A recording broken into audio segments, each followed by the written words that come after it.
우크라이나 전선에서 러시아의 핵심 전략이 전면적으로 뒤흔들리는 중대한 변화가 일어나고 있습니다. 격전이 벌어지고 있는 이곳은 지도상의 먼 외딴 곳이 아닌 우크라이나 제2의 도시이자 100만 명 이상이 거주하는 하르키우에서 불과 30km 떨어진 접경 지역입니다. 블라디미르 푸틴 러시아 대통령이 전면 침공 첫날부터 굴복시키기를 열망하며 포격을 퍼붓던 하르키우 인근에서 크렘린궁이 수개월 동안 치밀하게 준비해온 군사 계획이 최근 몇 주 사이에 완전히 수포로 돌아갔습니다. 러시아 국방부의 군사 기획자들이 2025년 말에 수립했던 당초 계획은 하르키우주를 돌파해 러시아 국경에서 불과 5에서 6km 떨어진 소도시 보부찬스크 주변에 완충지대를 조성하는 것이었습니다. 이를 통해 하르키우를 상시 포격할 수 있는 영구적인 포병진지를 구축하고 우크라이나의 최정예 부대를 도네츠크 중심 전선에서 분산시키려 했습니다. 나아가 람잔 카디로프가 이끄는 아흐마트 특수부대를 앞세워 전과를 홍보함으로써 러시아 내부에는 국경이 보호되고 영토가 확장되고 있다는 선전을 확산시키려는 정치적 목적도 포함되어 있었습니다. 그러나 2026년 5월 현재 이 계획은 무참히 실패했습니다. 우크라이나군이 2026년 4월과 5월에 걸쳐 감행한 대규모 반격으로 러시아의 완충지대 조성 기도는 저지되었으며 우크라이나군은 러시아 국경에서 4에서 5km 거리까지 전진했습니다. 이제 우크라이나의 포병과 드론, 정찰 시스템 및 돌격 부대는 러시아 영토인 벨고로드주를 직접 감시하고 타격할 수 있는 위치를 확보했습니다. 러시아가 방어하려 했던 국경 지역이 도리어 우크라이나의 위협에 노출되면서 침략국인 러시아가 자국 영토를 지키기 위해 급급해야 하는 역전 상황이 발생한 것입니다. 이러한 사실은 우크라이나 측의 일방적 주장이 아니라 다수의 독립적인 군사 분석가들과 우크라이나군이 공개한 지리 위치 정보 동영상, 그리고 러시아 군사 블로거들 사이에서 나타난 심각한 패닉을 통해 객관적으로 확인되고 있습니다. 보부찬스크의 함락과 하르키우 포위망의 재개를 확신하던 러시아 측 군사 전문가들은 이제 러시아가 통제하는 도로 위로 우크라이나 드론이 비행하고 있으며 보급망이 마비되어 진격해야 할 부대들이 방어에 급급하다는 소식을 긴박하게 전하고 있습니다. 이 지역을 2년간 사수해온 우크라이나 제577 독립기계화 보병여단과 배속부대들은 그동안 18,000명이 넘는 러시아군을 무력화하고 194명의 포로를 잡았다고 밝혔습니다. 보부찬스크와 벨고로드 인근에서 전개되는 이번 사태는 고립된 사건이 아닙니다. 이는 전선에서 160km 떨어진 마리우폴 상공의 드론 공습, 포크롭스크 주변에 집결한 90,000명의 러시아군 움직임, 그리고 전승절에 제한된 푸틴의 승인되지 않은 휴전안 등 전방위적인 정치 군사적 상황과 긴밀히 연결되어 있습니다. 크렘린궁은 2025년 말부터 제6연합군 예하, 제6셉 구차량화 보병사단과 카디로프의 아흐마트 부대 등 정예병력을 보부찬스크 전선으로 재배치하며 소규모 침투와 지속적인 포격, 드론 정찰을 조합한 고도의 소모전을 펼쳐왔으나 우크라이나군이 구축한 견고한 살상지대와 FPV 드론의 정밀 타격에 가로막혀 막대한 병력 손실을 입었습니다.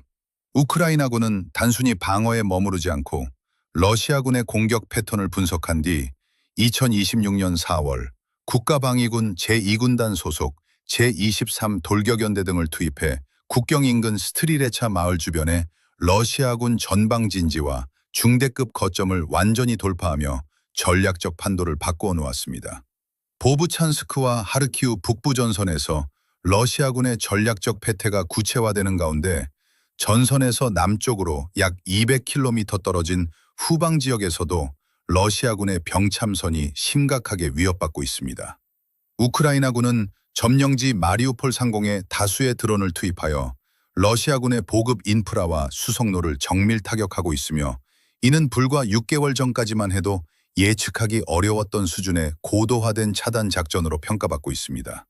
이로 인해 도네츠크 전선으로 향하는 러시아군의 연료, 전술 차량, 탄약 보급망이 극심한 정체를 겪고 있으며 후방 기지의 안전지대가 사실상 소멸하는 결과로 이어지고 있습니다.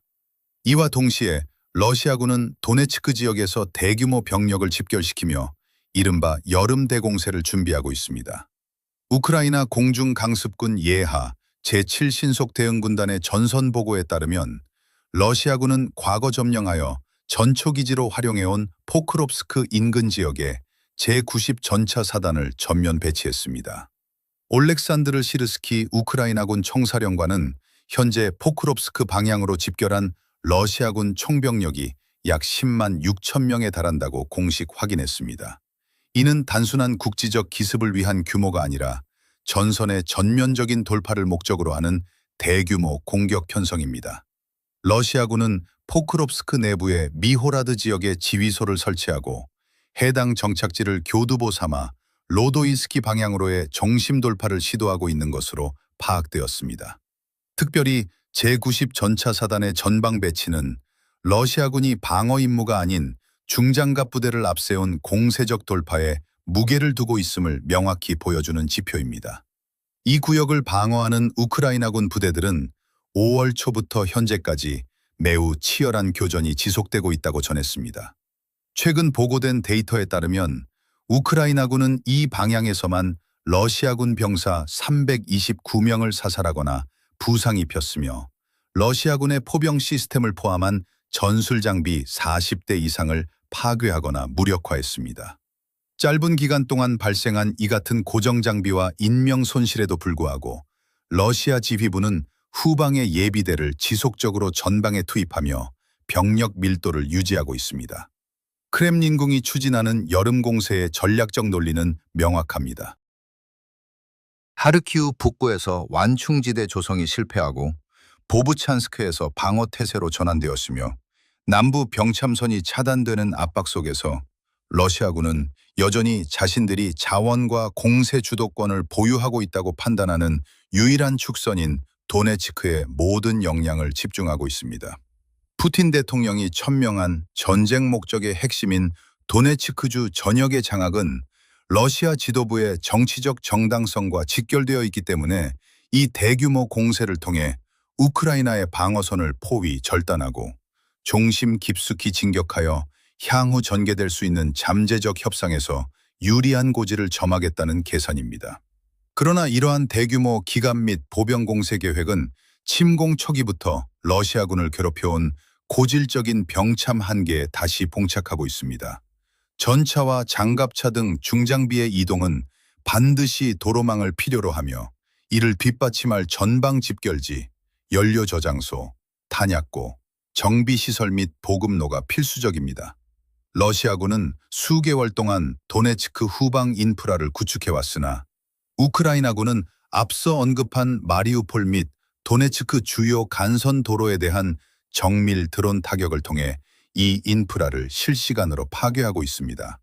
군사 분석 매체들의 집계에 따르면 2026년 첫 4개월 동안 전 구역에서 러시아군의 진격 속도는 하루 평균 2.9제곱킬로미터로 완전히 둔화되었으며 심지어 지난 4월에는 러시아군이 확보한 영토보다 잃은 영토가 더 많은 순손실을 기록한 것으로 확인되었습니다.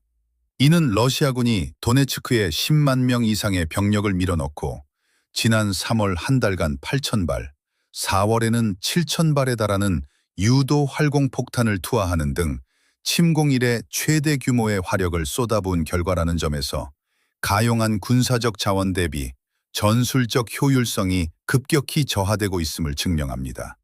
화력의 양은 늘어났으나 진격에 소요되는 비용은 기하급수적으로 상승했고 전선의 이동은 사실상 정체 상태에 머물러 있습니다. 러시아 군사 지도부가 당면한 구조적 한계와 전선 전반의 지표들은 블라디미르 푸틴 대통령이 운용 가능한 군사 외교적 선택지들이 점차 축소되고 있음을 보여줍니다.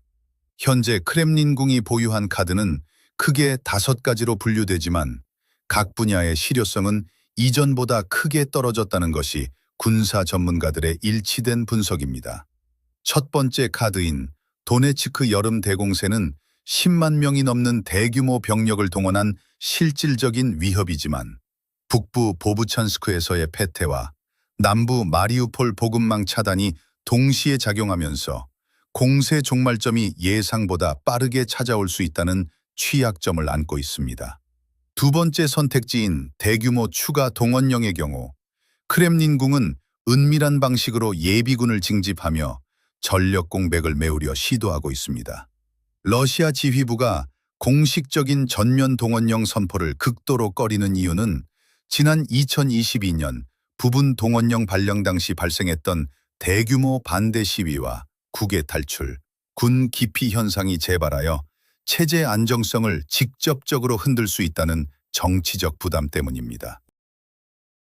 세 번째 카드인 에너지 기반 시설에 대한 전방위적 타격은 2022년 이후 매년 겨울마다 반복되어 왔으며 다가오는 겨울에도 우크라이나의 난방과 전력망을 무력화하려는 시도가 이어질 것으로 예상됩니다. 그러나 우크라이나가 서방 동맹국들로부터 방공 시스템을 지속적으로 지원받아 요격 능력을 고도화함에 따라 과거와 같은 치명적인 타격을 입히기는 점점 더 어려워지고 있는 실정입니다. 네 번째 외교적 카드는 미국 대선 전국과 도널드 트럼프 전 대통령의 귀환 가능성을 활용해 러시아에 유리한 조건으로 전선을 동결시키려는 정전 협상 전략입니다. 크렘린궁은 전승절을 전후해 가시적인 승기를 잡은 것처럼 선전하며 우크라이나의 항복을 유도하는 외교적 공세를 펼쳤으나 하르키우 북부 전선이 도리어 국경선까지 밀려나고 후방 병참 기지가 상시 타격권에 노출되면서 시간과 주도권이 러시아의 편이라는 모스크바의 외교적 전제는 설득력을 잃고 있습니다. 마지막 다섯 번째인 핵 위협 카드 역시 지난 수년간 구체적인 군사적 행동 없이 반복적으로 남용되면서 서방연합체에 대한 억제력을 상실했으며 핵무기 사용에 따른 국제적 고립과 보복 비용이 군사적 이익보다 훨씬 크다는 점이 명확해져 실제 게임 체인저로 작용하기 어렵다는 평가를 받습니다. 결과적으로 2026년 5월 현재 우크라이나 북부 전선의 전황은 하르키우를 인질로 삼아 우크라이나군의 전력을 분산시키려던 러시아의 계획이 완전히 종식되었음을 보여줍니다. 이제 핵심 쟁점은 러시아가 보부찬스크 인근의 완충지대를 구축할 수 있느냐가 아니라 역으로 우크라이나군의 강력한 사격 통제권 하에 놓이게 된 러시아 벨고로드주 내부의 군사시설과 보급 인프라를 어떻게 방어할 것인가로 전환되었습니다. 크렘린궁이 전 세계에 확산시키려 했던 전쟁 장기화의 필승론은 단단한 군사적 현실과 우크라이나의 유기적인 반격 작전에 의해 정면으로 반박당하고 있으며 전선은 러시아 지도부의 호언장담과 정반대의 방향으로 움직이고 있습니다. 지속적인 뉴스 전달을 위해 채널 구독과 알림 설정을